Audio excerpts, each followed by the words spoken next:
नमस्कार बच्चों, मैं डॉक्टर हेमा देवरानी आप लोगों को कौमुदी महोत्सव पढ़ा रही हूँ। और डॉक्टर राम कुमार वर्मा का यह बहुत ही प्रसिद्ध एकांकी है। जैसा कि मैं आप लोगों को बता रही थी कि किस प्रकार से कौमुदी महोत्सव की चर्चा हो रही है और चंद्रगुप्त जो है उस नर्तकी राज नर्तकी की कला को देखना चाहते हैं, उसका परिचय प्राप्त करना चाहते हैं। तो यशोवर्मन चंद्रगुप्त के समकक्ष आकर के निवेदन करते हैं। तो वो कहते निवेदन करो। यशोवर्मन कहता कि राजनर्तकी अलका विलासी नंदवंश की राजनीति में है। मतलब उस नंदवंश की राजनीति से उसका भी संबंध है। चंद्रगुप्त यह राजनर्तकी अलका। यशोवर्मन हाँ सम्राट। राजनर्तकी के जीवन का यह सबसे बड़ा अभिशाप है कि वह नंद वंश के विनाश का कारण बनी और इस तरह वह निर्दोष नहीं कही जा सकती।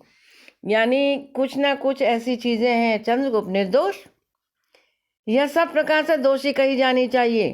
गौतम ने अहिल्या को शाप क्यों दिया? क्या अहिल्या ने अपने सदाचार से अपने सौंदर्य की रक्षा नहीं की थी? फिर क्यों उसने इंद्र को नहीं पहचाना? शची का सौभाग्य अप्सराओं को बांटने वाले इंद्र की लालसा का भी परिचय चाहिए।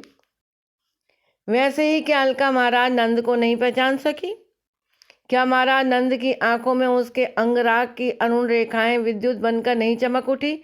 यशोवर्मन, तुम जानते हो आकाश की उल्का प्रकाश से उत्पन्न होती है, किंतु जब वह उदित होती है तो समस्त संसार में अमंगल की आशंका क्यों हो जाती है? तो इन पंक्तियों में चंद्रगुप्त के मन में कि जब राजा नंद के राज्य की राजनीति से अलका राजनर्तकी का संबंध है, यह सुनकर ही चंद्रगुप्त के अंतःकरण में भी जो है आशंका के बादल उमड़ने और घुमड़ने लगते हैं और वे यशोवर्मन के समक्ष अपने मन की बात को कहते हैं।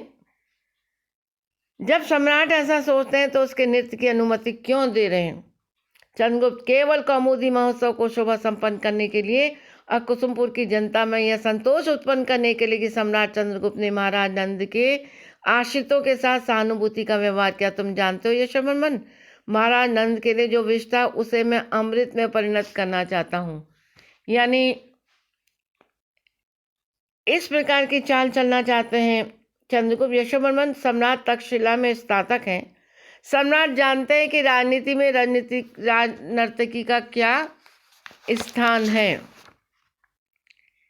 वही स्थान जो कृपाण की धार को ढकने के लिए म्यान का होता है। राजनीति रूपी कठोर कृपाण का आतंक छिपाने के लिए राजनर्तकी रूपी आवरण आवश्यक है, किंतु यह आवरण कृपाण की धार को कुंठित नहीं करता। राजनीति की परुषता प्रजा की दृष्टि से ओझल रहना आवश्यक है।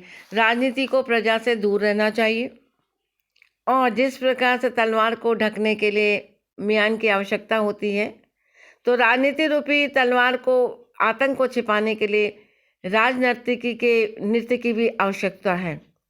सत्य है सम्राट चंद्रगुप्त, किंतु महाराज नंद की राजनीति राजनर्तकी से कुंठित हो गई, तलवार की म्यान बनकर रह गई। मैं राजनर्तकों को म्यान बनाकर रखना चाहता हूँ। क्या कारण है? मुझे कौमुदी महोत्सव के प्रारंभ की सूचना तूर्य द्वारा नहीं सुनाई पड़ी।